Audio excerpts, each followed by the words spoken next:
Sir please. Okay, start చేయండి. నేను sir ఒక స్టార్ట్ చేయండి. తాగుబోతునండి. నేను ఒక తాగుబోతునండి. నా పేరు నాగేశ్వరరావు. దేవుడి దయ వలన, ఏ దయ వలన, స్పాన్సర్షిప్ సహకారంతో ఈరోజు ఆ మొదటి స్టెప్ దూరంగా ఉన్నా, ప్రశాంతంగా ఉన్నా.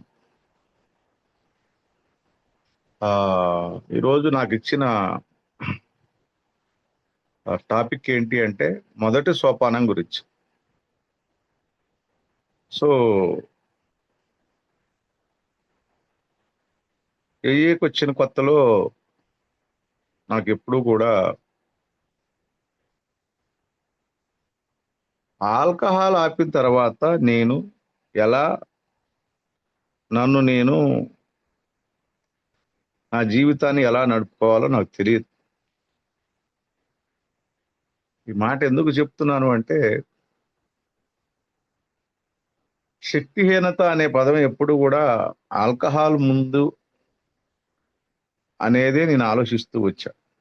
కానీ ఆల్కహాల్ ఆపిన తర్వాత నా జీవితాన్ని ఎలా నడుపుకోవాలో నాకు తెలియదు అంటే దానికి కారణం నా వ్యక్తిగత శక్తిహీనత అన్న సంగతి నాకు తెలియదు. కానీ ఏదో సమస్య ఉంది అని ఒకటి. రెండు, దానికి వ్యతిరేకమైన కోణంలో ఎప్పుడు నా మనసు, నా స్వభావం ఎప్పుడు కాసేపు నేను ఎదవనంటది, కాసేపు నేను కింగ్ని అంటది. నేను కింగ్నా ఎదవనా నాకే తెలియదు, కానీ నా బుర్ర ఎప్పుడు అట్లా ఆడుతూ ఉంటుంది. నా ప్రమేయం లేకుండానే అది కాసేపు బాగలేమంటది, కాసేపు బాగున్నానంటది, కాసేపు ఆనందంగా ఉన్నామంటది, కాసేపు దుఃఖంగా ఉన్నామంటది. అది లేనిది ఉన్నట్టు, ఉన్నది లేనట్టు చూపిస్తుంటుంది. అది నాకు అర్థం కాలేదు. కానీ జీవితాన్ని నడుపుకోలేను ఒక ఆలోచన. రెండోది, అది వాస్తవం. రెండోది ఏంటంటే ఒక భ్రమ. వాస్తవానికి ఎదురుగా ఒక భ్రమ ఎప్పుడు నన్ను, ఆల్కహాల్ మానేస్తే ఇక నేను పెద్ద తోపుని, తురుంకాన్ని, నేను పెద్ద మేధావిని, నాకు అన్నీ తెలుసు, నేను తలుచుకుంటే ఏమైనా చేయగలను, నాకు చాలా తెలివితేటలు ఉన్నాయి, నాకున్నంత అపర మేధాశక్తి ఈ భూమి మీద ఎవరికి లేదు, నేను జీవితాన్ని దున్నేస్తాను, నన్ను ఎవరు తట్టుకోలేరు అనేది ఒకటి. వాస్తవం ఏంటి అంటే నిజమైన భయం. జీవితాన్ని ఎలా జీవించాలి తెలియదు. ఎందుకు తెలియదు, ఏం జరిగిందో తెలియదు. జీవితం అంటే 100 క్వశ్చన్లు ఉన్నా ఒక్క క్వశ్చన్కి కూడా ఆన్సర్ లేదు. అది నేను ఏఏలో, రిహాబ్లో, సరెండర్లో నేను భగవంతుడిని, అది నా చిన్నప్పటి నుంచి చూసుకుంటూ పోతే, నేను మంచి కుటుంబంలోనే పుట్టాను, నన్ను బాగా రెసిడెన్షియల్ స్కూల్లో చదివించారు. మరి నాకు చదువు అవ్వలేదు, దాని వెనకాల సంస్కారం అవ్వలేదు, విలువలు తెలియదు, గౌరవాలు తెలియదు, ఈ పరువులు, ప్రతిష్టలు, జీవితాన్ని, జీవన నియమాలు, విలువలు, గౌరవాలు తెలవదన్న సంగతి తెలవదు. I am always right, only I am right, only I am great, only I. అది సెల్ఫ్ ప్రైజింగ్. నేనే గొప్ప, నేను మాత్రమే గొప్ప. ఈ విధమైన సెల్ఫ్ సెంటర్నెస్ భావాలతోటి బతుకుతున్నా. ఫలితాలు ఎప్పుడూ నిల్లుగా ఉంటుండే. సో ఈ కోణంలో ఆల్కహాలిక్స్ అనానిమస్కి వచ్చినప్పుడు నాకు తాగుడు దూరంగా ఉంటే, నువ్వు తాగుడు దూరంగా ఉన్నావు, మనం పెద్ద మేధావిలో ఏం కావు, మన కింగ్లో ఎదవనో కాదో తెలియదు, కానీ పెద్ద కింగ్నేం కాదు. కింగ్ అయితే రిజల్ట్ ఏముంది? రిజల్ట్ నిల్లు. సరే, ముందు త్రాగుడు మానేస్తే ఏదో పని చేసుకోవచ్చు, కూలినాలు చేసుకోవచ్చు, భార్య, ఇద్దరు పిల్లలు, అతి సామాన్యమైన డైలీ లేబర్ బతకొచ్చు. నాకంటే లేనోళ్ళు ఉన్నారు, నాకంటే ఉండోళ్ళు చాలా మంది ఉన్నారు. బ్రతకడానికి ఏదో పని చేస్తాను, కూలినాలు చేస్తాను, బతుకుతాను. దీని వెనకాల ఇంకో సమస్య, ఇంట్లో ఉండాలి అంటే ఎప్పుడు నా భార్యకి నాకు క్షణం కూడా పడదు. అదొక సమస్య. సరే, ఏదేమైనా తాగినప్పుడు ఎట్లా కూడా భరించారు కదా. ఆల్రెడీ నన్ను వదిలిపెట్టి వెళ్ళిపోయింది, వస్తే వచ్చింది, రాకపోతే రాకపోయింది. కానీ ఏదో ఒక రోజు వచ్చుతో రాదో తెలియదు, కానీ వస్తే నిలబెట్టుకోవటం ఎలా? మా ఇద్దరి మధ్య క్షణం పడదు, వెళ్ళిపోద్ది. 100 క్వశ్చన్లు తెలియదు. సో ఈ కోణంలో ఏఏలోకి కొనసాగుతూ వచ్చాను. రియాబ్లో ఉన్నప్పుడు దేవుడి ముందు సరెండర్ అయ్యాను. ఆల్కహాల్ ఆపటానికి తాత్కాలికంగా ఏమన్నా అవకాశం ఉందేమో, కానీ శాశ్వత పరిష్కార మార్గం కావాలంటే భగవంతుడి ముందు సంపూర్ణంగా శరణాగతి కావాలి అని ఒకరోజు శరణాగతి గురించి క్లాస్ చెప్పాడు ఒక ట్యూటర్. అప్పుడు నేను ఆల్కహాలు నా మీద నాకు నమ్మకం లేదు, నేను ఆల్కహాల్ మానేస్తానని నమ్మకం లేదు. ఏదో వారమో 10 రోజులు, 2 రోజులు, 3 రోజులు అంటే తిరిగి ఏదో ఒక రోజు మూతి పెడితేను కొత్త వింత పాత రోత. మందు మానుకోవటానికి మాలలు, ఒట్లు, పసర్లు, ఇంజక్షన్లు, అభిషేకాలు, నా బొంద, నా బోలే. సొసైటీలో ఏమేమి ప్రయోగాలని అన్ని నిజాయితీగా చేశా, ఒక్కటి పని చేయలే. భగవంతుడు సరెండర్ అవుదామని ప్రిపేర్ అవుతుంటే అప్పుడు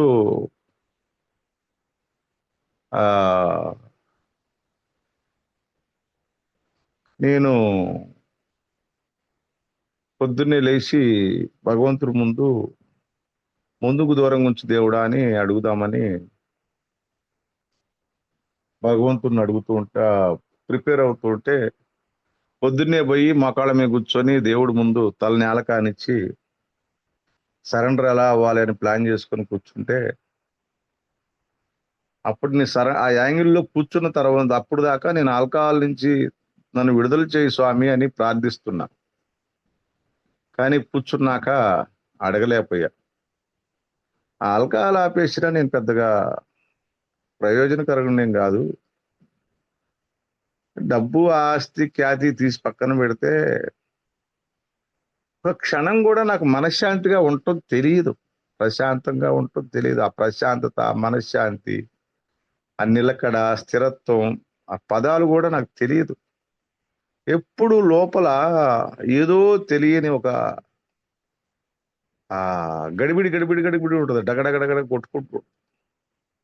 పల్లెటూరులో జొన్నశాలల్లో కంకికి వచ్చినప్పుడు పిట్టలు పోవటానికి రాళ్ల డబ్బాలో రాళ్ళేసి డబడబడబడబడ ఊపుతుంటారు.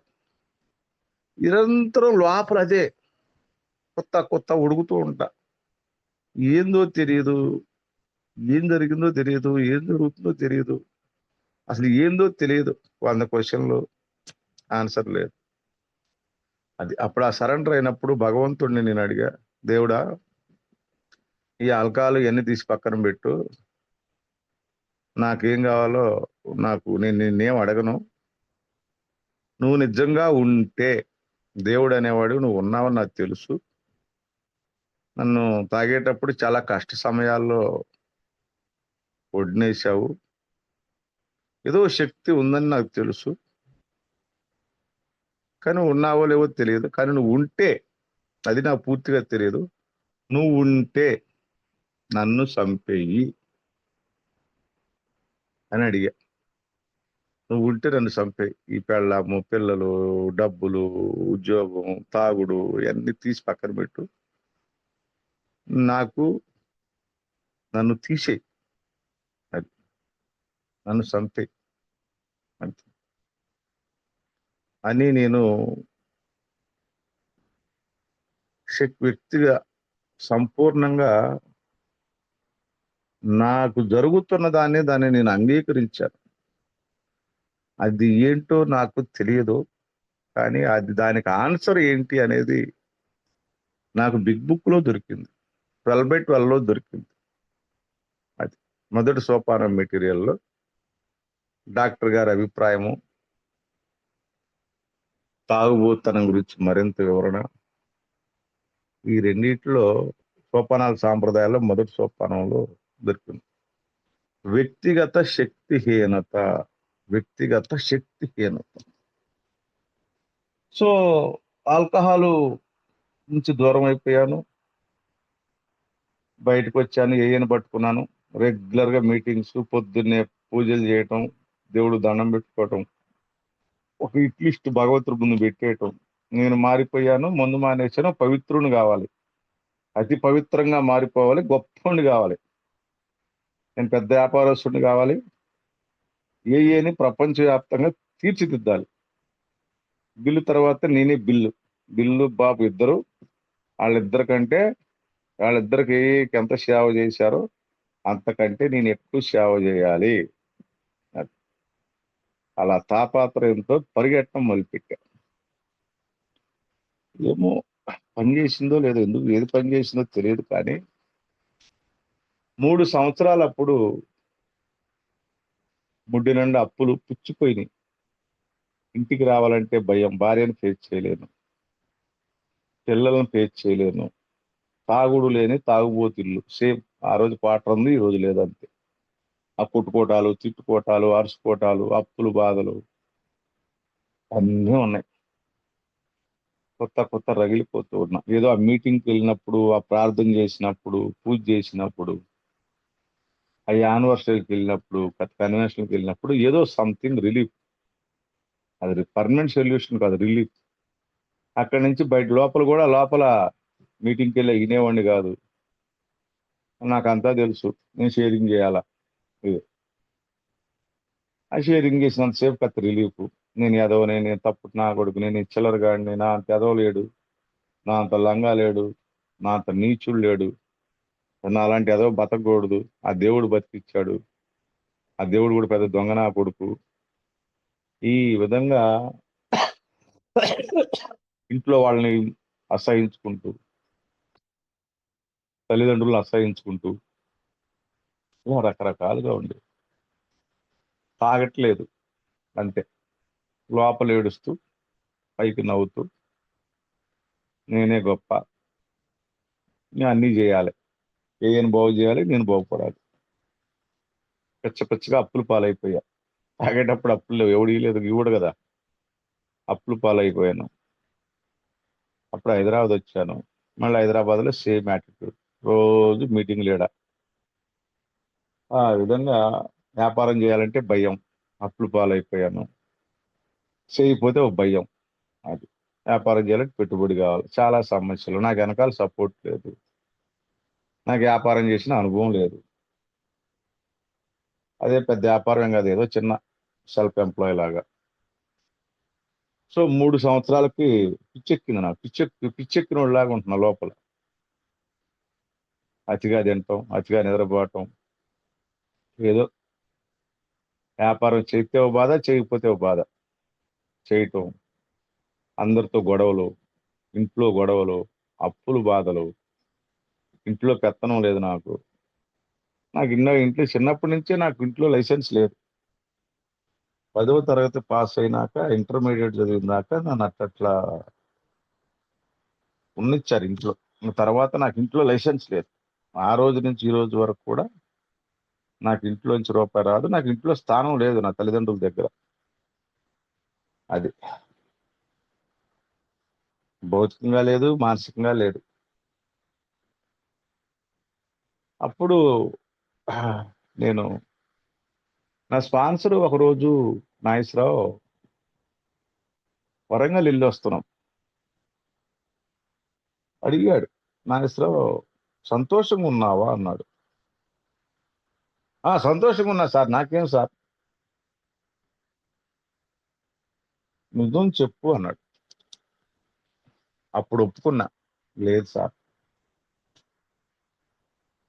లేదు సార్, ఏం లేదు. మేక వన్య పులి అది మాస్క్ వేసుకొని పోతున్నాం, లోన లొటారం పైన పట్టారం. అది. ఇంట్లో ఎప్పుడు న్యూసెన్స్, అప్పులు బాధలు, ఆరోగ్య సమస్యలు, ఏందో తెలియదు. మరి తాగుడు లేదు, పేకాట లేదు, వేరే చెడు వ్యసనాలు ఏం లేవు. ఉంటే ఒక సిగరెట్టు, టీ, ఇంకేముంది నాకేం లేవు. ఏంది ఇది? గిల్టీ ఫీలింగ్స్, అపరాధ భావనలు, ఇంట్లో రోజు గొడవలు. అది. అప్పుడు నేను చెప్పింది చేస్తావా అన్నాడు. చేస్తాను సార్ అని. చెప్పండి సార్ అంటే బిగ్ బుక్ చదువు అన్నాడు. చాలాసార్లు చదివా సార్ అన్నాడు. మళ్ళీ ఒకసారి చదివి ఫోన్ చేయాలి. చదివాను. మళ్ళీ ఒకసారి చదువు అన్నాడు. నేనే పని పాటలేదు, పిచ్చోళ్ళలాగా ఉన్నాడు. యాక్చువల్గా ఏంటంటే రెండోసారి చదవమన్నప్పుడు మొదటిసారి నేను చదవలే. చాలాసార్లు చదివాక ఏం చదివేది, ఏమన్నా బిగ్ బుక్ లో. అప్పుడు అనిపించింది ఎవరు పాలు దాకా రాలేదులే అని రెండోసారి బిగ్ బుక్ చదివా. ఆ రోజు నుంచి 13 సంవత్సరాల కాలంలో నా స్పాన్సర్ ఏదైనా చదవమంటే చదువుతా. ఎప్పుడు నేను మళ్ళీ ఆ యధవేషం వేయలా. సో అప్పుడు మొదటి సోపానం గురించి రాపించినప్పుడు మొదటి సోపానంలో ఆల్కహాల్ ముందు శక్తిహీనుడు అంటే ప్రతి వాళ్ళు అంగీకరిస్తారు. కానీ ఇక్కడ అంగీకరించాల్సిన విషయం ఏంటంటే నా నా నా జీవితాన్ని నేను సక్రంగా నడుపుకోలేను. అక్కడ మొదటి సోపానంలో ఒక చిన్న దాన్ని అర్థం చేసుకోవటంలోనే నాకు ఎప్పుడు నేను కన్ఫ్యూజ్ అవుతూ వచ్చాను. అది ఏంటి అంటే నేను ఆల్కహాల్ ముందు శక్తిహీనులను అంగీకరిస్తున్నాము. మేము మేము నేను కాదు మేము ఆల్కహాల్ ముందు శక్తులను అంగీకరిస్తున్నామని డాష్ పెడతాడు. మరియు మా జీవితం సక్రంగా నడుపుకోలేకపోయాము. కానీ 15 ఏళ్ల క్రితము ఆ సోపానాన్ని ఇంగ్లీష్లోంచి తెలుగులోకి అనువదించినప్పుడు అందువలన అని పెట్టారంట. అది చూశాను. తర్వాత దాన్ని మార్చారు, మరియు అని పెట్టారు. ఈ అందువలన మరియు ఈ బందాబలు తీసి పక్కన పెడితే నా స్పాన్సర్ నాకేం సూచించాడంటే అన్మేనేజబిలిటీ అంటే ఏంటి సార్ అన్నా. తెలియదు, నేను అన్మేనేజబిలిటీకి అట్టడుగు స్థాయిలో పోతున్నా. అప్పుడు చెప్పాడు, నువ్వు జీవితంలో ఎలా బ్రతకాలి, ఎలా బ్రతికావు, అది ఒక 20 పాయింట్లు రాసుకోమన్నాడు. దాన్ని నేనేం చేశాను, 3 భాగాలుగా విభజించి మన సెల్ఫీలు ఎక్కడ చూస్తే సెల్ఫీలు కావాలి కదా. నేను చిన్నప్పటి నుంచి ఎలా బ్రతకాలి, ఇలా కాదు అని ఎలా బ్రతుకుదాం అనుకున్నాను, కానీ ఎలా బ్రతికాను, ఈ మూడిట్లో 20 పాయింట్లు రాసినప్పుడు ఆ స్పాన్సర్ చెప్పాడు, బతకాల్సిన విధానానికి బ్రతికిన విధానానికి మధ్య ఉన్న ఆ ఎడబాటే నీ అన్మేనేజబిలిటీ అవసరం అని చెప్పాడు. ఈ కోణంలో చూస్తే నేను చిన్నప్పటి నుంచి మా అమ్మ మంచి స్పిరిచువల్, మంచి హానెస్టీ పర్సను, మంచి సమర్థురాలు. మా నాన్న మంచి కష్టజీవి. నా చెల్లెళ్ళు పద్ధతిగానే పెరిగారు. కానీ నా కాడికి వచ్చినప్పటికీ చిన్నప్పటి నుంచి ఇంట్లో దొంగతనం, స్కూల్ ఎగ్గొట్టడం, గోళీల కాడ కొట్లాట, చెడు సమాసాలు, ఇవన్నీ ఉన్నాయి. ఆ బాధ భరించలేక నన్ను నర్సాపేట వాణి కాన్వెంట్లో వేశారు. అక్కడ అంతే, ఏది చేసినా బాడీ ప్రజెంట్, మైండ్ ఆబ్సెంట్. అది ఈ విధంగా చూసుకుంటూ పోతే నేను చిన్నప్పటి నుంచి కూడా బ్రతకాల్సిన విధంగా నా ఇంట్లో ఒక బిడ్డగా నేను ఎలా బ్రతకాలి అలా బ్రతకల. అలా కాదని నేను సామాన్యమైన కుటుంబంలో సామాన్యుడిగా బ్రతకాలా, నేను గొప్పోడిని కావాలి, అది ఇది అని చెప్పేసి ఎప్పుడు పగట కలలు కంటూ ఉండేవాడిని. దానికి కారణం ఏంటో నాకు అర్థం కాలేదు. మిడ్ బుక్ లో 12/12లో నాకు సోపానాలు చేస్తూ పోతే తెలిసింది. ఎక్కడో ఒకసాట సోపానాల సాంప్రదాయాల బుక్ లో రాసి ఉంటుంది, వ్యక్తిగత శక్తిహీనత గురించి మొట్టమొదటే మేము మాట్లాడటం కాకతాళీయం కాదు. అది జీవితాన్ని జీవితంగా జీవించటానికి కావలసిన జీవం చచ్చిపోయి పుట్టా నేను. అది అది ప్రతి తాగుబోతు గురించి నేను మాట్లాడట్లేదు. బిగ్ బుక్ ఒక అర్థమైతే, సోపానాలు సాంప్రదాయాల బుక్ ఒక అర్థమైతే, ఈ రెండు ఒకటే. అంటే అందులో సోపానం గురించి ఉంటుంది, దాని గురించి వివరణ ఉంటుంది. ఇది ఒక అర్థం అయితే, నేను ఆ అర్థంలో నన్ను నేను చూసుకుంటే నా శక్తిహీనత, నా అన్మేనేజబిలిటీ, ఆల్కహాల్ ముందు శక్తిహీనత, నా వ్యక్తిగత శక్తిహీనత, నా అన్మేనేజబిలిటీ నాకు కొట్టొచ్చినట్టు కనపడతాయి. నా సమస్యలు నేనే గుర్తించాలి, నేనే అంగీకరించాలి. అది. సో దీంట్లో చూసుకుంటూ పోతే 12 బిగ్ బుక్ 12/12 ఉంటుంది. ఏమంటే లాస్ట్ లో ఉంటుంది 24వ పేజీలో.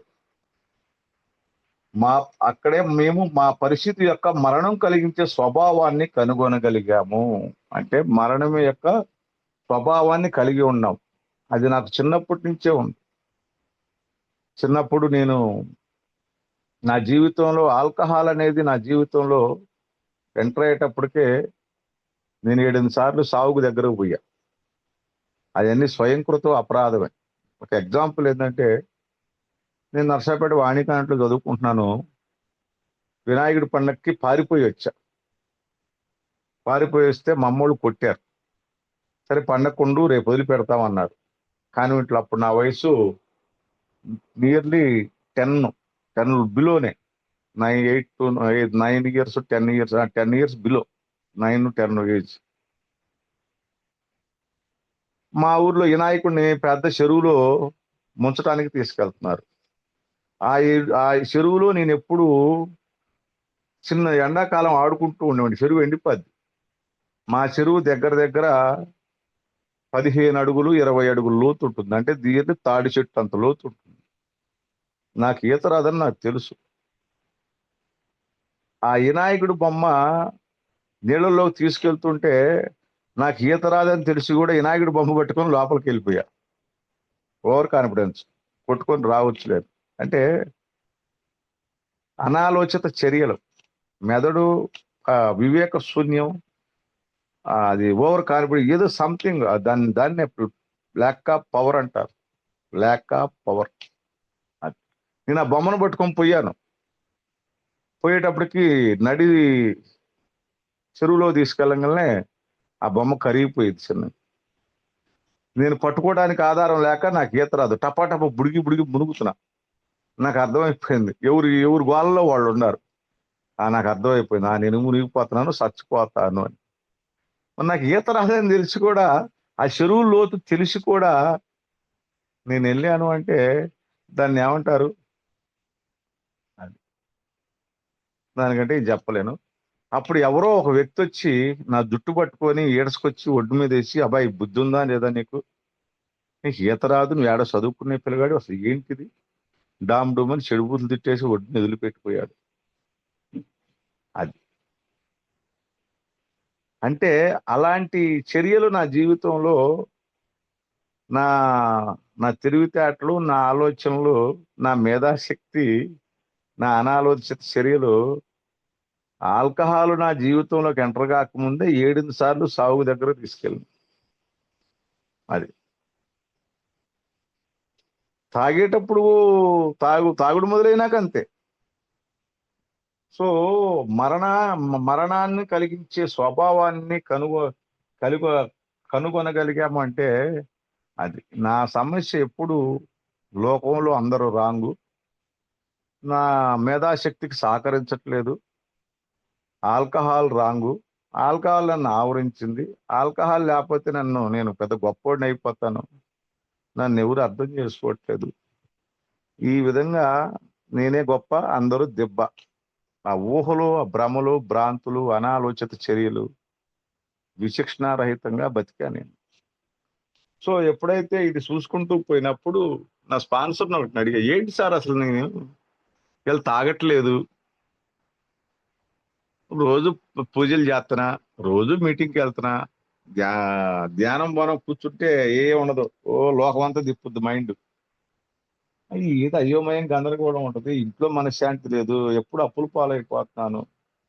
వృత్తి పని చేయలేకపోతున్నాను. ఇంటి పని చేయలేకపోతున్నాను. ఉమ్, ఏంది ఏంది ఇది? తాగట్లేదు, పేకాట్లేదు, గాలి తిరుగుళ్ళు లేవు, ఇంకోటి లేదు, ఇంకోటి లేదు. ఏది నాకు ఏది మనశ్శాంతి లేదు. ఎప్పుడు ఏడుస్తూనే ఉంటా లోపల.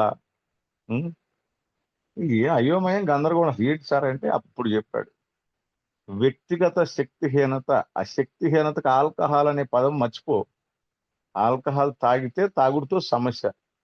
ఇప్పుడు ఆల్కహాల్ లేదు, అది కాదు. మధ్యలో వచ్చింది, మధ్యలో పోయింది, అది కాదు, తీసేయి. వాస్తవం ఏంటంటే శక్తిహీనత అంటే ఏంటి అంటే మన సమస్య శక్తిహీనత. శక్తిహీనత అంటే జీవితాన్ని జీవితంగా జీవించటానికి కావలసిన జీవం చచ్చిపోయి పుట్టడమే తాగుబోతుతనం, జబ్బు, ల్యాక్ ఆఫ్ పవర్, శక్తిహీనత అని చెప్పాడు. అవును అంటానికి నాకు పెద్దగా అభ్యంతరం లేదు, కానీ ఇది ఏంటి అనేది నాకు అర్థం కాలేదు. ఆ సమస్య ఏంటి అనేది నాకు అర్థం కాలేదు. వాస్తవాన్ని అంగీకరించా నేను. అవును నాకు అదే, అందుకనే కదా నేను ఎప్పుడు కొత్త కొత్త ఉడుకుతుంటా. బాధ వేస్తే తట్టుకోలేను, భయం వేస్తే తట్టుకోలేను, ఏ పని సక్రంగా చేయను. ఒక పని 2 రోజులు చేస్తా, 3వ రోజు మర్చిపోతా. ఆ ఏందో అయోమయం గందరగోళం, సరైన నిర్ణయాలు తీసుకొని తెలియదు. ఎప్పుడైతే ఈ సోపానాలు చేసుకుంటూ పోతే మన వాళ్ళు ఎప్పుడు చెప్తుంటారు మ్యానుఫ్యాక్చరింగ్ డిఫెక్ట్ అని. మ్యానుఫ్యాక్చరింగ్ డిఫెక్ట్ అంటే మెదడుకి హృదయానికి ఉన్న సంబంధం దెబ్బతింటుంది. అది అందుకని నేనేం చెప్పను, నేను నన్నేం అడగొద్దు. అది సంబంధం లేని విషయం. నాకు అది నిజమే జరిగింది. బిగ్ బుక్ లో క్లియర్ గా రాసి ఉంటుంది, మన సమస్య మెదడులో కేంద్రీకృతమై ఉంటుంది. అంటే మన ఆలోచనలకి మన హృదయము శరీరము సహకరించవు. అందుకనే ఆలోచనలు ఎప్పుడు ఊహలుగానే పగటి కలలుగానే మిగిలిపోతాయి. అది ఇది చూసుకుంటూ పోతే నేను తాగుబోతుని ఎందుకు అయ్యాను అంటే అది భూమి మీద అందరూ తాగుతున్నారు. వీళ్ళు తాగంది ఎవడు? వాళ్ళు తాగంది ఎవడు అంటున్నా, ఆడవాళ్ళు కూడా తాగుతున్నారు, కొద్దివాళ్ళు తాగుతున్నారు. తాగంది ఎవరు ఇలా? అది కానీ మరి నేనెందుకు తాగుబోతుని అయిపోయాను? అది ఎందుకు తాగుబోతుని అయ్యాను అంటే ఈ సమస్య నాకు పుట్టుక నుంచే ఉంది. మీకు 12/12 లో 8వ సోపానంలో ఉంటుంది. హాని హాని అనే పదం గురించి నిర్వచించాల్సిన వస్తే మనకి జన్మాంత వచ్చింది. జన్మంత సహజ స్వభావాల స్వ సహజ స్వభావాల సంఘర్షణగాను, అంటే నాతో నేనే పిచ్చోడుగా మాట్లాడుకుంటూ ఉంటా, నేనే ఊహించుకుంటూ ఉంటా, భ్రమల్లో బతుకుతా. అది చందమామ వస్తే అన్నం తింటా, అంతే, రాకపోతే తినను. అది చందమామ రాధార సంగతి పెద్దోడినైనా కూడా నాకు తెలియలా. అది దాన్నే చైల్డిష్ మెంటాలిటీ అంటారు. సో ఈ విధంగా చూసుకుంటూ పోతే మరి ఇప్పుడు తాగుడు లేదు కదా. మరి దేవుడి దయ వలన వచ్చాను. ఇప్పుడు నేను మా దగ్గర దగ్గర మానేసి 16.5 సంవత్సరాలు. పొద్దున్నే మంచం దిగంగానే అలజడి, ఆందోళన, గతం ఎంపర్లాటం, భవిష్యత్తు ఎంపర్లాటం, తాగుతానేనని భయం. ఉం? ఇంట్లో మనుషులు ఏదన్నా చిన్న చిన్న తప్పులు చేసినా తట్టుకోలేను, వాళ్ళ మీద తగాతకి వెళ్తాను. వృత్తి పని చేయడానికి నా కాడ ఎబిలిటీ లేదు. ఇది మరి ఏంటా అని నాకు అర్థం కాలేదు. ఇవన్నీ చేసుకుంటూ పోతే సెన్సిటివ్నెస్ అంటారు. సెన్సిటివ్నెస్ అంటే చిన్న బాధ వేస్తే తట్టుకోలేను, భయం వేస్తే తట్టుకోలేను, ఆలోచిస్తే తట్టుకోలేను, చిన్న ఆలోచన ఏదైనా నెగిటివ్ ఆలోచన వస్తే తట్టుకోలేను, నాకు చిన్నగా ఎవరైనా ఎదురు మాట్లాడితే తట్టుకోలేను, నన్ను ఎవరైనా కించపరిచి మాట్లాడితే తట్టుకోలేను, భయం వేస్తే తట్టుకోలేను. అది చలి ఎక్కువ అయితే తట్టుకోలేను, ఆకలి అయితే కాసేపు ఉండలేను, నిద్ర వస్తే కాసేపు ఉండలేను. ఇవన్నీ కూడా నా యొక్క శక్తిహీనత అంటే బలహీనత యొక్క లక్షణాలు. దీనికి కారణం ఏంటి అంటే మనోళ్ళు క్లియర్ గా చెప్తారు. స్పిరిచువల్ బ్యాంక్రప్ట్ అంటే ఆధ్యాత్మిక దివాళా కోరుతనము. ఆధ్యాత్మిక దివాళా కోరుతనం అంటే అది ఎక్కడ జరుగుతుందంటే, నా అనుభవం ప్రకారం నేను నేర్చుకుంది నాకు బిగ్ బుక్స్ చెప్పిన ప్రకారం చూసుకుంటూ పోతే అది నాకు హృదయంలో జరుగుద్ది. ఆధ్యాత్మిక దివాళా కోరుతనం అనేది హృదయంలో జరుగుద్ది. అది నాకు ఎప్పుడు తెలిసిందంటే, నాకు నా సోబరైటీ పీరియడ్ లో 10వ సంవత్సరం నేను సోపానాలు సాంప్రదాయాలు ప్రాక్టీస్ చేయంగా ఎప్పుడు 10-15 సార్లు ఫోర్ స్టెప్ రాయంగా పట్టు వదలని విక్రమార్కుడు అంటాడు. బేతాళుడేమో దిగి చెట్టు ఎక్కుతుంటాడు, ఈడేమో పోయి తీసుకొచ్చి కథ చెప్తా ఉంటాడు. మళ్ళీ ఏమో ఆడు లేచిపోయి చెట్టు ఎక్కుతుంటాడు, మళ్ళీ ఈడిపోయి లాక్కొచ్చి భుజాన్ని వేసుకొని కథ చెప్తుంటాడు. ఆ లాక్కొచ్చేవాడేమో నా స్పాన్సరు, పారిపోయేవాడినేమో నేను. ఆ బేతాళుడు ఆ శవం లేచిపోయి చెట్టు మీద పండుకుంటదే అది నేను. మళ్ళీ ఆ చెట్టు కాడికి పోయి లాక్కొచ్చి ఆ రాజు లేకపోతే ఆ బేతాళుడు ఆయన ఎవరు ఆ విక్రమార్కుడు అమ్మ నా స్పాన్సర్. ఈ విధంగా సోపానాలు రాయంగా 10వ సంవత్సరం రికవరీలో నాకు ఆధ్యాత్మిక చైతన్యం జరిగింది. అది ఎక్కడ జరిగిందంటే గుండెల్లో జరిగింది. ఆ రోజు నుంచి నాకు అదే ఈ 12వ సోపానంలో క్లియర్‌గా రాసి ఉంటుంది. ఏమని అంటే, ఈ సోపానముల ఫలితంగా ఆధ్యాత్మిక చైతన్యం పొందినందువలన. అది. అది. నాకు ఇది 10వ సంవత్సరం రికవరీలో జరిగింది. కానీ నేను సోపానాలు చేసేటప్పుడు చాలా మంది ఏ మిత్రులు సోపానాలు సాంప్రదాయాలు చేస్తూ 6 నెలల సోబరైటీ, 2 నెలల సోబరైటీ, 2 ఏళ్ల సోబరైటీ వాళ్ళు 4వ సోపానం రాశాను, నేను భూమి మీద తేలిపోయాను, ఆకాశంలో తేలిపోయాను, అట్టయింది ఇట్టయింది, హ్యాపీ ఫ్రీ జాయస్ ఆనందంగా ఉన్నా, సంతృప్తిగా ఉన్నా, సంతోషంగా ఉన్నా, అని మారిపోయాను, రకరకాలు మాట్లాడుతున్నారు. మరి నేను 10-15 సార్లు ఫోర్ స్టెప్ రాశా. 1 నుంచి 10వ సోపానాలు మొదటి 1 నుంచి 12 దాకా 10-15 సార్లు రాశా. ఏమ్మా నాకు రాని ఆనందం వీళ్ళకి ఎందుకు వచ్చింది? నేను చేశాను కదా. అప్పుడు అర్థమైంది నాకు. బిగ్ బుక్ లో 54వ పేజీలో రాసి ఉంటుంది. ఈ కరెక్ట్ సోపానాలు సాంప్రదాయాల బుక్ అను బిగ్ బుక్ ఉంటే చూసుకోండి. సారీ ఫస్ట్ లో చెప్పాలి, నేను చెప్పలేదు, తప్పు నాది.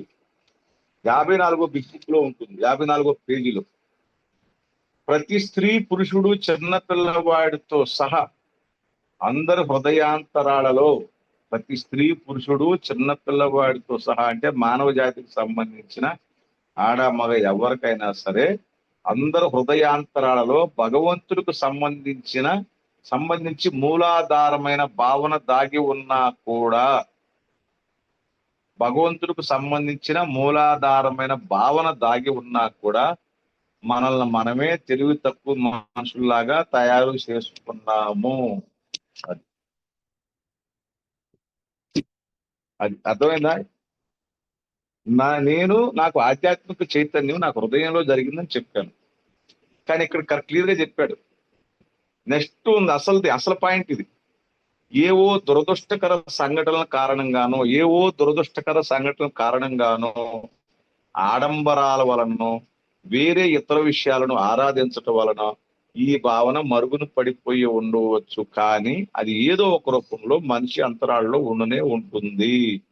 ఎందుకంటే మనకంటే సర్వోన్నతమైన ఒక శక్తి ఎందు విశ్వాసం, ఆ శక్తి మానవ జీవితాల్లో ఎన్నో అద్భుతాలను సాధించి పెట్టడం అనేది మనిషి ఎంత పురాతనమైన వాడో అంత పురాతనమైన వాస్తవాలు.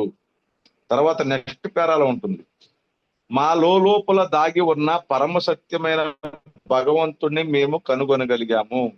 అంతిమ విశ్లేషణలో కనుగొనగలిగే ప్రదేశం అదే. మా విషయంలో అలాగే జరిగింది, నా విషయంలో కూడా అలాగే జరిగింది. అది విక్రమార్కుడు బేతాళుడు కథలో శవాన్ని మోసి ఆ కింద ఆయన భుజాన్ని వేసుకొని తీసుకెళ్తూ కథ చెప్తుంటాడు. ఆయన నా స్పాన్సరు, ఆ భుజం మీద ఉండేవాడు నేను. మళ్ళీ పారిపోయి చెట్టు ఎక్కుతుంటాను కదా, వాడు నేను. మా ఇద్దరి మధ్య 8 సంవత్సరాల ఎందుకో ఏమన్నా 8 సంవత్సరాల పాపులాట్లో నాకు ఆధ్యాత్మిక చైతన్యం కలిగింది. కానీ పైన ఇక్కడ ఒకటి రాసి ఉంటుంది, ఏవో దురదృష్టకర సంఘటనల కారణంగానో, ఆడంబరాల వలనో, వేరే ఇతర విషయాలను ఆరాధించటం వలనో ఈ భావన మరుగున పడింది. కానీ దాన్నే స్పిరిచువల్ బ్యాంక్రప్ట్ అంటారు. సో ఈ కోణంలో నాకేం జరిగింది అనేది నేను ఈ సోపానాలు చేసుకుంటూ ఆత్మ పరిశీలన చేసుకుంటూ పోతే నాకు 3-4 సంవత్సరాల మధ్య వయసులోనే నాకు స్పిరిచువల్ బ్యాంక్రప్ట్ జరిగింది. అంటే స్పిరిట్ నాలో ఉత్పత్తి తగ్గిపోయింది. అంటే స్పిరిచువల్ హంగ్రీకి బలయ్యాను. అప్పటి నుంచే నా ఆలోచనలు, నా చేష్టలు, నా వివేక శూన్యం, గందరగోళం ఉండేది. నాకు ఊహ వచ్చినప్పుడు ప్రతిరోజు మా అమ్మ మిలిటరీ వాడు పాకిస్తాన్ ఉగ్రవాదిని కొట్టినట్టు కొడుతూనే ఉండేది రోజు. ఎందుకు కొట్టేదో తెలియదు, కానీ నాకు అర్థమైందంటే రోజు అయ్యే తప్పులు చేసేవాడిని. స్కూల్కి పోతా, ఆ పంతులు కొడతాడు, ఆ నుంచి పాసు పోరా అంటే పారిపోతా, ఆ నుంచి పలకలు పిచ్చెట్లలో పెడతా, ఆ నుంచి గోళీలాటకి వెళ్తా, గోళీలాటకాడ కొట్లాట, సాయంత్రం ఎప్పుడో వచ్చి మా అమ్మమ్మ వాళ్ళ ఇంట్లో దాక్కుంటా, మా అమ్మ షేర్ నుంచి వచ్చి మా నాన్న షేర్ నుంచి వచ్చి పట్టకొచ్చి కొడతారు, మొగరాన్ని గట్టేసి చేతులు ఇరిచి పిచ్చ కొట్టుడు కొడతారు, తలకాయ పగిలిందా, మెదడు చితికిందా. ఓ అప్పుడే ఆ చిన్నప్పుడు అతి భయాలు, అతి ఆందోళనలు, మనుషులు నా మీద ఇది జరిగితే మళ్ళీ పిల్లలు వచ్చి చెప్తారు, అత్త మీ అబ్బాయి స్కూల్ ఎగ్గొట్టాడు, పారిపోయాడు అని చెప్తారు. అంటే నీ అమ్మ నేనే అసలే మా అమ్మ కొట్టుద్దని ఏడుతుంటే వీళ్ళు వచ్చి మళ్ళీ షాడీలు చెప్పారు. మళ్ళీ వాళ్ళ మీద కోపం, మా అమ్మ కొట్టుద్ది, పాపం నా చెల్లెళ్ళేమో బిక్కు బిక్కుమంటూ చూస్తుండేవాళ్ళు. అన్నం తినకపోతే కొట్టేది, అలిగితే కొట్టేది, ఎదురు మాట్లాడితే కొట్టేది. ఏంటికి రోజు తన్నులు తింటాం కామనం, రోజు 2-3 సార్లు తన్నులు తింటాం కామనం, గొడవలు కామనం, గొడవలు కామనం, గోళీలాటకాలు గొడవలు కామనం. ఈ పిచ్చట్లో పలకం పెడితే, పుస్తకాలు పెడితే అయ్యోడో బెరగొడ్డు కాసుకోడు ఎత్తకపోయాడు, అది కామనం. మళ్ళీ మా నాన్న పొద్దున్నే లేచి బారా స్కూల్ పోదాం పారా అని లాక్కెళ్ళేవాడు. పోతుంటే పుస్తకాలు పలకేదిరా అంటే పోయినాయి. మళ్ళీ మా నాన్న కొట్టడం కామనం.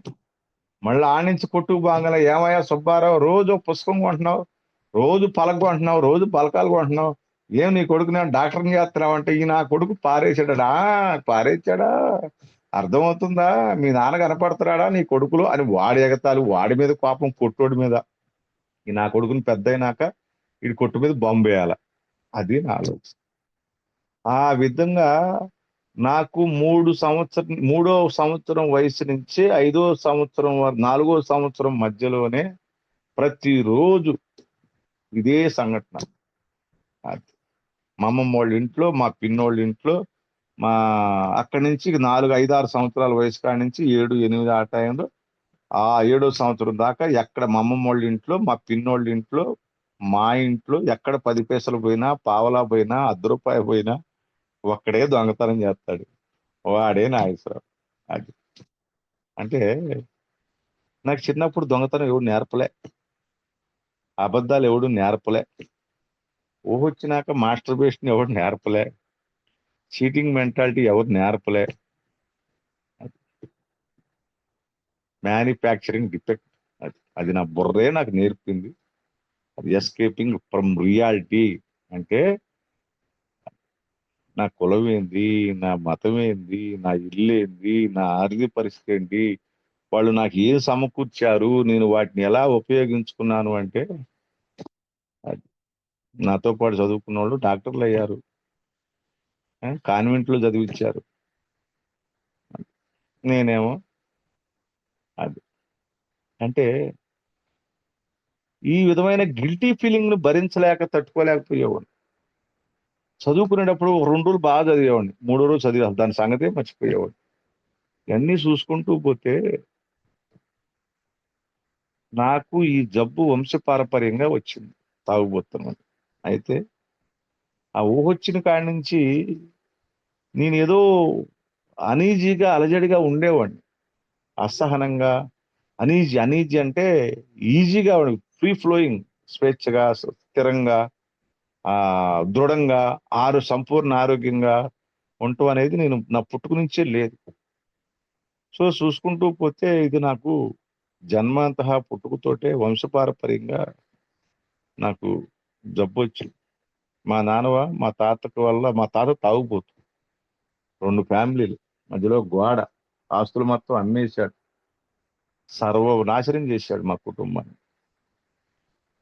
నేను ఊహొచ్చినప్పుడు మేము ఒక పూరింట్లో గుడిసెలో అద్దెకుండేవాళ్ళం. మా నాన్న కసితో 6 ఎకరాలు సంపాదించాడు, నన్ను మంచి కానుక చదివించాడు. అది తాత పోయాడు, అయ్య పోయాడు, కొడుకు పుట్టాడు మా నాన్నకి. అది అది. ఇక మా తాత చచ్చిపోయినాక నా సమస్య స్టార్ట్ అయింది. ఈ ఇట్టాటోడని నాకు చిన్నప్పుడే అర్థమైపోయింది మా అమ్మోళ్ళకి. అందుకని నన్ను కాన్వెంట్లో పెట్టారు. కాన్వెంట్లోకి వెళ్ళినప్పుడు నన్ను 5th క్లాస్లో తీసుకెళ్లి కూర్చోబెడితే ఏబిసిడీలు వాళ్ళు రావు నాకు. 3rd క్లాస్లో వేస్తా అంటే మరి వయసు పెద్దదని, అప్పుడు 8 ఏళ్ళు అటు కొంచెం ఉంటే నన్ను 4th క్లాస్లో వేశారు. ఆ స్కూల్ హెడ్ మాస్టర్ భార్య మాకు కొంచెం దగ్గర చుట్టం. ఆమెకు పిల్లలు లేరు. ఆమె అప్పుడు నా వయసు 8 ఏళ్ళు, బోర్డర్ 8, 9 మధ్యలో ఉంటుంది. అప్పుడు ఆమె అడిగింది, ఆ టీచరు, ఆ ప్రిన్సిపాల్ భార్య, నర్సాపేట, రామిరెడ్డిపేటలో 7 ఎకరాలు, 2, 3 సొంత బిల్డింగులు, కోట్ల ఆస్తి ఉంది, పిల్లలు లేరు. ఆమె ఏమడిగిందంటే మమ్మని, అమ్మా సీతమ్మాలచ్చమ్మ, నీ కొడుకు నాకు ఈ అమ్మ, నేను పెంచుకుంటాను, నీకు ఇంకిద్దరు ఆడపిల్లలు ఉన్నారు కదా అంది. చూస్తుంటే ముద్దు వస్తున్నాడు, నువ్వు కూడా నా అక్కలాగున్నావు అంటే, మా అమ్మ అంది, వీడు పెద్ద వరస్ట్ నా కొడుకు, వీడు పెద్ద వరస్ట్ క్యాండిడేట్, వీడి వల్ల వీడేం పెద్ద పనికొచ్చేవాడేం కాదు, అందుకే మేము లేనివాళ్ళం అయినా సరే తినకని ప్రయోజకుని చేద్దామని ఊళ్ళో భరించలేక తీసుకొచ్చి మీ హాస్టల్లో వేసాము, ముందు వాడిని ప్రయోజకుని చేయి, నీకో నాకు పనికొస్తాడు, అప్పుడు చూస్తాంలే, ముందు ఆ పని చేయమ్మా అని చెప్పేసి వెళ్ళిపోయింది. అప్పుడు నా వయసు 8 ఏళ్ళు 9. సో రిహాబ్లో నేనున్నప్పుడు ఆ ఉన్నప్పుడు మా అమ్మగారు 2 నెలల తర్వాత వచ్చింది చూడటానికి. ఒక 5 నిమిషాలు బయట కూర్చొని మాట్లాడుకోమన్నారు. నేను అన్న మా అమ్మతో, అమ్మ నేను బయటకు వచ్చి ముందు మానేస్తానమ్మా, అది మానేస్తాను, బ్రహ్మాండంగా ఉంటాను, పిల్లని బాగా చూసుకుంటాను, నిన్ను బాగా చూసుకుంటాను అన్న. అంతా ఉంటుంది కళ్ళు. మా అమ్మని జీవితంలో కళ్ళల్లో కళ్ళు పెట్టి చూడటం నాకు ఈ సోపానాలు చేసినాక రాలా. ఏమెంట్స్ 2వ సారి చేసినాక కొంచెం ఆమెతో ఐ కాంటాక్ట్ వచ్చింది. చిన్నప్పటి నుంచి నాకు లేదు. అప్పుడు అందు మా అమ్మ రియాబ్లో, అరే పిచ్చోడా,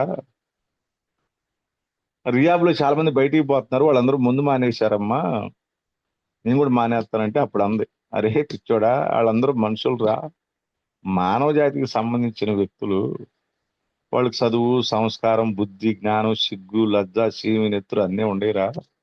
ఒక వయసు వచ్చాక తెలుసో తెలియక ఆల్కహాల్కి అలవాటు పడ్డారు, ఇక్కడికి వచ్చాక తప్పు అని తెలుసుకొని వాళ్ళు మానేస్తున్నారురా.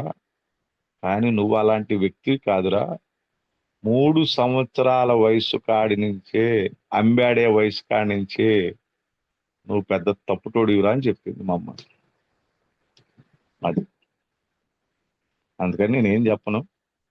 దానికి కారణం ఏంటంటే, అది నాకు వ్యక్తిగత శక్తిహీనత, ఆధ్యాత్మిక దివాళా కోరుతనము. ఆరోగ్యాలు 4 రకాలు: mental health, physical health, spiritual health, intellectual health. అది ఆధ్యాత్మికంగా దివాలా తీయటం వలన నేను ఏఏకి వచ్చిన రిహాబ్లోకి చేరిన రోజు సన్నగా ఒక ఎయిడ్స్ పేషెంట్ లాగా, ఎండిపోయిన చేపలాగా 49 కిలోలు బరువు ఉండేవాడిని. అది పెరగల, శరీరం పెరగల, మెదడు పనిచేయదు. అది కాబట్టి ఫైనల్గా నాకు అర్థమైంది ఏంటంటే, నాకు ఆలోచించడం చేత కాదు, మాట్లాడటం చేత కాదు, ప్రవర్తించడం చేత కాదు. ఆలోచించేదానికి, చెప్పేదానికి, చేసేదానికి పొంతన పోయింది. అది బై బర్త్ పోయింది నాకు. ఆ చిన్నప్పుడు ఏదైనా కొంచెం గొప్ప ఉంటే ఉండొచ్చేమో. మా అమ్మ రోజు ఎరకొట్టుడు కొట్టింది కదా, అప్పుడు కట్ అయిపోయింది. మెదడుకి హృదయానికి ఉన్న సంబంధం కట్ అయిపోయింది. నాకు అదే జరిగింది. అప్పుడే ఆధ్యాత్మికంగా నేను బ్యాంక్రప్ట్ అయ్యా, స్పిరిచువల్ బ్యాంక్రప్ట్ అయ్యాను. సో నాకు అది సచ్చిందాక రాదు. ఏ రావచ్చు, దేవుడు అన్ని స్పిరిచువల్ ఎవేకనింగ్, ఈ రోజు సోపానాలు, సాంప్రదాయాలు, బొస్తు సారీ ఏదన్నా చేయొచ్చు. వాస్తవం ఏంటంటే నా స్వశక్తితోటి, నా ఆలోచన విధానంతో నా జీవితాన్ని నేను పద్ధతిగా నడుపుకోగలిగే సామర్థ్యం నాకు రాదు. అది బై బర్త్ పోయింది. అంటిల్ డెత్ రాదు రాదు రాదు. అందుకే నా జీవితాన్ని నేను నడుపుకుంటే ప్రమాదం. అదే సంవత్సరాల క్రితం నా పరిస్థితి ఏంటంటే ఆరోగ్యం పోయింది, ఆర్థికంగా సంకనాగిపోయాను, హెల్త్ పోయింది, వెల్త్ పోయింది. కారణం నా సెల్ఫ్ విల్ అంటే సొంత ఇచ్చ. అప్పుడు సూసైడ్ చేసుకుందామా, అడిగి పారిపోతాం, తాగుదామా, అది అట్లా ఏం తిట్టి దేవుని తిట్టి ఏదన్నా కానీ అది చూసుకుంటూ ఇన్వెంటరీ చేసుకుంటూ పోతే బాండేజ్ ఆఫ్ సెల్ఫ్. అదే బిగ్ బుక్ లో ఉంటుంది. స్వార్థం అనే బంధం నుంచి నాకు విముక్తిని ప్రసాదించని ప్రార్థన ఉంటుంది. దానికి ముందు ఉంటుంది స్వార్థాన్ని వదులుకో, లేదా స్వార్థం నిన్ను చంపేస్తుంది. స్వార్థం అంటే సొంత ఇచ్చ, బాండేజ్ ఆఫ్ సెల్ఫ్. అది అందుకనే 3-part ఐడియాస్ ఉంటుంది. నేను తాగుబోతున్న అయిపోయాను అంటే మామిడికాయ పచ్చడైంది, పచ్చడి మామిడికాయ కాదు.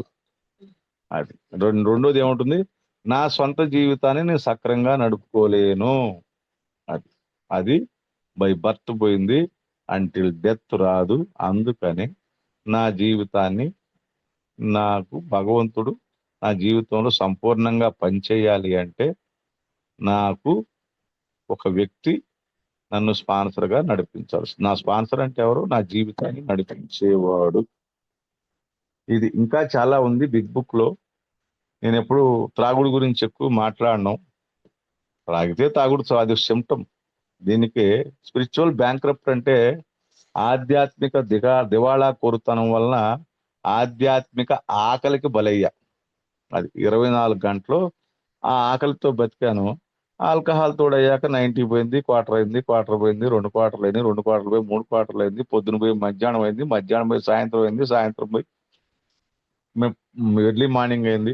ఇక ఎర్లీ ఎప్పుడు తాగటం నన్ను నేను భరించలేక నా కష్టాలు, నా నష్టాలు, నా అవమానాలు, నా పతనాలు, రోజు అయ్యే తప్పులు, అవే నేరాలు, అవే ఘోరాలు, అవే అవమానాలు భరించలేక బ్లాక్ అవుట్ అవడానికి ఇష్టపడేవాడు. ఆల్కహాల్ పోయింది, విస్కీ పోయింది, రమ్ము పోయి జిన్ను, మొత్తం కలిపి పట్టడం, అవి పోయి కళ్ళు, సారాయి, గంజాయి, చెరసు అన్నీ వచ్చేసినాయి. నేను ఏడుస్తూ ఇతరులను ఏడిపించాను, నేను బాధపడుతూ ఇతరులను బాధ పెట్టాను, నేను నాశనం అవుతూ నా మీద ఆధారపడ్డ వాళ్ళని నా ఇంటికి నేనే నిప్పేసుకున్నా. మళ్ళీ దానికి తోడు మళ్ళీ పెళ్ళి, ఒక 2 పిల్లలు, తాగుబోతు సంవత్సరం. సో ఇది నా వ్యక్తిగత శక్తిహీనత అంటే అది. ఎందుకంటే నేనేం చెప్పడానికి నేను ఎక్స్పర్ట్ని కాదు, నేను ఏ అధికృతుడిని కాదు. ఇది నా సొంత అనుభవము, బిగ్ బుక్ ఆధారము, వెల్బెట్ వాళ్ళ ఆధారము, అది ఒక అర్థము. చూసుకుంటే నా గురించి నాకు అర్థం. Okay, thank you. ధన్యవాదాలు నాగేశ్వరరావు గారు. జస్ట్ సెకండ్ నాగేశ్వరరావు గారు.